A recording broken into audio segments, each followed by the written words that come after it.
Michkov Mania is running wild in Philadelphia, and the Philadelphia Flyers and their fans could not be any happier. 6 points in 3 preseason games, and they're almost as happy as Keith Jones and Danny Briere were when they were picking him up from the airport this summer. One of the best pictures in hockey I've seen in recent time. And there was a lot of deliberation on the part of Matvei Michkov, whether he was going to come over to North America right away or stay in Russia. But he's here and he's arrived, and I like Matvei Michkov to be the rookie goal leader this season in the NHL, paying plus 280 on FanDuel. You take a look at his numbers last year playing for Sochi in the KHL. That's a league that it's hard to produce offense. He was only a 19-year-old player. He ended up having 19 goals in 47 games playing for a offensively challenged team in Sochi. I think he can bring that over to the NHL and have a great year, be the rookie goal leader in the National Hockey League this year. And Michkov is that ultimate goal scorer. But I'm going to play devil's advocate that Celebrini and San Jose will have a ton of opportunity. They're young everywhere, up and down the lineup, so they'll get a lot more ice time. Whereas in Philadelphia, probably competing for a playoff spot. And what do you think about fitting with coaching, Frankie? Well, Torts is saying all the right things right now. He says he doesn't want to stifle this player's offense, and the Philadelphia Flyers are starving for a player like that. So we'll see if Torts holds up his end of the bargain, but there's plenty of offense needed for the Philadelphia Flyers. Speaking of another team that generally needs a lot more offense, that is the Minnesota Wild. And Meghan, you have your eyes set on a Russian player playing for the Wild this season. Well, Kirill Kaprizov going on Michkov. Now we have Kaprizov 5th in scoring chances per game, and over 70% of his shot attempts were between the dots, meaning he's getting in those dangerous areas, creating a lot.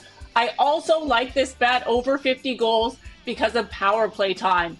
After the All-Star break, the Wild were 3rd in power play goals. So you like the production of the Wild on the power play, and Kaprizov will have a big hand in that. He hasn't reached that plateau yet, but great value if he does this year. One of the most dynamic wingers in the NHL, and he's been knocking on the door to 50 goals for a while now, so I wouldn't be surprised if it gets it done.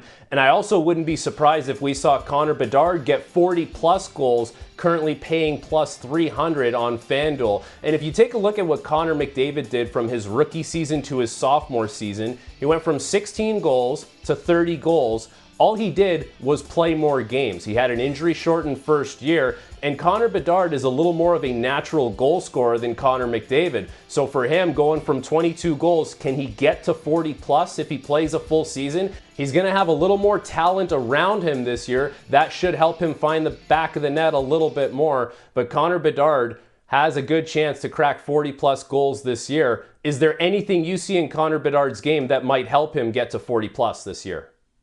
Well, he does have a nice chance, and I would piggyback not just on Connor McDavid, but Austin Matthews, DeBrincat, and Kyle Connor for those second-year jumps. He has more confidence. He has that great shot. He was 6 shot attempts per game, first of any rookies last season, and off the rush, 2.25 rush shot attempts per game. So he's able to create with a lot of speed. And let's be honest, if you have the Chicago Blackhawks, you're probably not worried if, he scores 1 or 2 goals a night, you still probably are going to win that game if you're competing with them. So he'll have an opportunity to score a little bit more on the Chicago Blackhawks this season. Okay, so we've covered some of the big names, but everyone loves a long shot. Everyone wants to make a little more juice on their bet. So Meghan, have you identified anyone that could be a breakout star this year when it comes to player goals? Velarde on the Jets for over 30 goals. Last season, he had 2.5 shot attempts per game, which was his first time over 2. And he was also 10th among all skaters in even strength scoring chances per 60. So he's not only getting quality, he's also getting volume. And he's playing 17 minutes per game. So getting a lot of ice time on the Jets, who have some scoring prowess around him.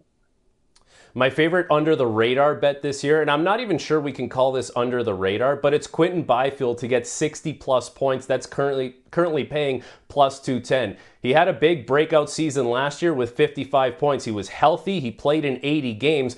But this year, there's going to be a few things working for Quinton Byfield in Los Angeles. The first thing is Pierre-Luc Dubois is gone. So there's going to be more of an opportunity for Quinton Byfield to play higher in the lineup. That means he can play with a player like Kevin Fiala, who's dynamic offensively. But the other thing that's gone for the Los Angeles Kings is the stifling 1-3-1. Yes, it can be great defensively defensively at times, but it does stifle offense. It becomes a crutch, and too many teams stick to it.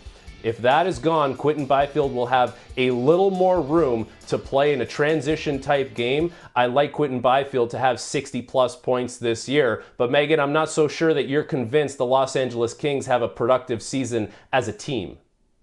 So maybe they score more, but I'm very concerned about goaltending. Big question mark with Rittich, who's only played 48 games in a season. And yes, they get Kemper out of that Dubois trade, but an .890 save percentage and 67th out of 70 goalies in goals save above expected while playing with the Caps last season. That's not going to help you. Yes, you can score more, but you got to win too. So I think the Kings are going to struggle to make the playoffs. They're in a very competitive division. That Pacific Division has the Canucks, Oilers, and Golden Knights, who haven't really slowed down over this, postseason and summer. So the wild card path is very tough for them. Lots of competition. The Stars, the Avs, the Preds, to name a few. They're really going to be up against it for the Kings to make the playoffs. And for the Kings, not having Drew Doughty for the foreseeable future. That's a player who is second in the league in time on ice per game. A huge part of what that team is trying to accomplish. And the competition in the Central Division is going to be fierce. So maybe this is the year that we get 3 teams out of the Pacific and 5 teams out of the Central, because you have to figure Dallas, Colorado, Winnipeg, Nashville, and then maybe one of Minnesota or St. Louis, who are teams that are trying to compete for a playoff spot, maybe get there. So it's going to be fierce competition in the West, just like it's going to be fierce competition out East. And maybe that smells bad news for the Ottawa Senators, Meghan? I'm very concerned. Florida, who just won the Cup. Toronto, who has a ton of offense. And then you throw Boston and Tampa Bay. My biggest concern for the Senators is their forecheck. They were 26th in the NHL at the basement in offensive zone possession time. That's not going to cut it. Jacob Chikrin was shipped to the Washington Capitals. So the blue line, where are they going to plug some gaps there? And maybe you're hoping that goaltending with Ullmark is that big jump for you, but you better depend that he has a great season, because otherwise I think you're looking outside from the playoffs yet again.